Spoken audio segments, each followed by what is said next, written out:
Welcome to Lecture 17. In this lecture, we're going to finish up our RC circuits with a summary and some examples, and then hopefully we'll have enough time to get started on magnetic fields. Let's just start with a summary comparing the discharging capacitor and a charging capacitor, and we'll focus in specifically what happens at t equals 0 when the switch closes, and after a long term, which means 5 times the time constant, what happens then. Let's start with the discharging capacitor. So in a discharging capacitor at t equals 0, and remember what we mean here is that our circuit starts with the switch open and the capacitor fully charged. It has some total potential at the beginning. So at t equals 0, the switch closes, current flows. So the excess charge on the top plate is all repelled. It flows through the circuit until it gets to the bottom plate. At the very beginning, there's a maximum charge on that plate. Our Kirchhoff's loop rule, so if we do a loop rule around our circuit, tells us that the sum of the potential around a circuit is equal to 0, or the potential across the capacitor equals negative the potential across the resistor. So the potential increase of the capacitor is equal to the potential decrease of the battery. Ohm's law tells us that potential is current times resistance. We know that the potential, so as current flows, as time progresses, we know that the potential across the plates of the capacitor is decreasing because some of the charge is leaving, so that decreases the potential. Therefore, hang on, I lost my train of thought. The potential is decreasing because the charge is leaving. Therefore, the current is decreasing. Therefore, the current is a maximum at I equals 0, at t equals 0. So our current is a maximum at the beginning because that's when the charge on the capacitor is a maximum and it starts to leave. Okay, so that's what's happening at the beginning. Later on, so at time, let's say about greater than 5 time constants. Remember, tau is equal to the time constant of the circuit equals R times C.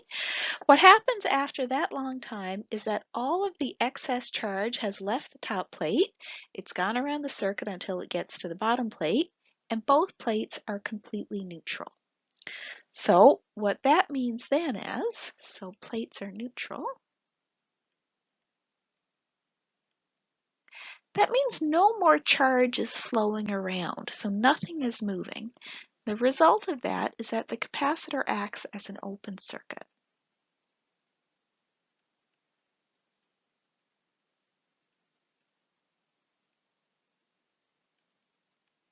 Or an open switch, I suppose you could also think of it.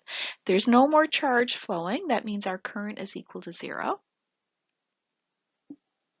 And the potential across the capacitor and the resistor are both equal to 0.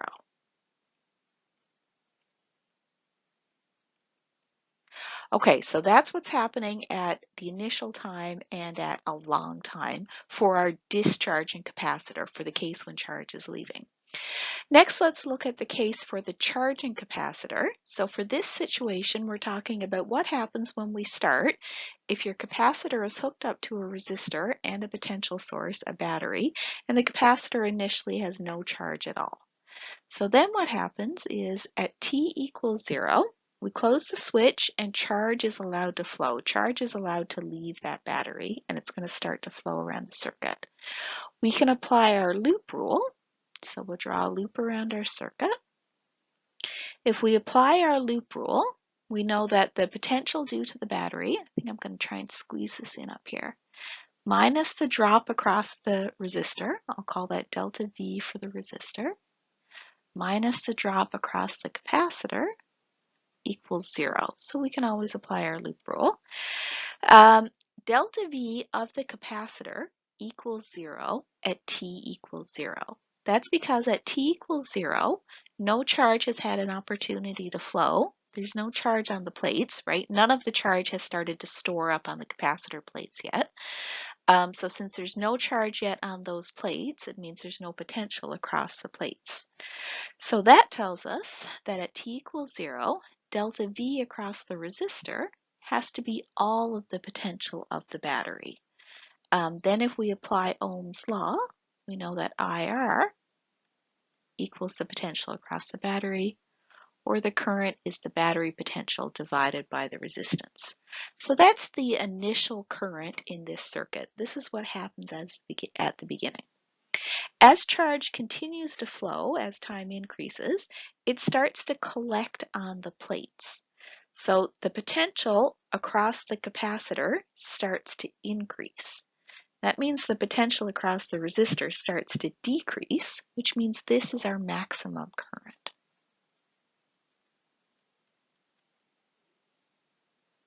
So over time, we get more charge on the capacitor, which means more potential on the capacitor, less potential on the resistor, so a smaller current through the resistor. So the potential of the battery divided by the resistance is the maximum current. And that current is going to decrease over time because it gets harder to store up charge on those plates. Okay, now let's look at what happens at a long time. So at t bigger than about 5 time constants, at this point, all possible charge is on those capacitor plates.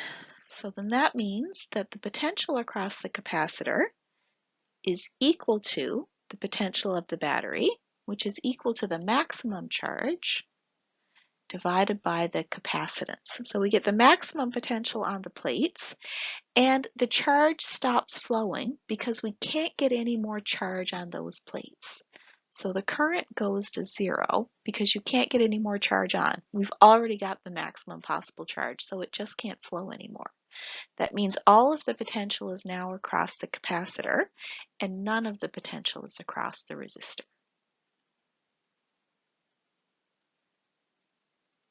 So after a long time, we can't have any more flow of charge, which means there's no current, so there's no potential across the resistor. All of the potential is across the capacitor. So this means at a long time, our capacitor acts as an open circuit again.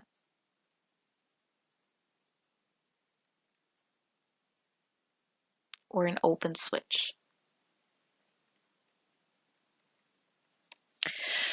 So that's kind of interesting. The only time a capacitor doesn't act as an open circuit, the only time it doesn't stop the current flow, is while it's in the process of either discharging or charging up.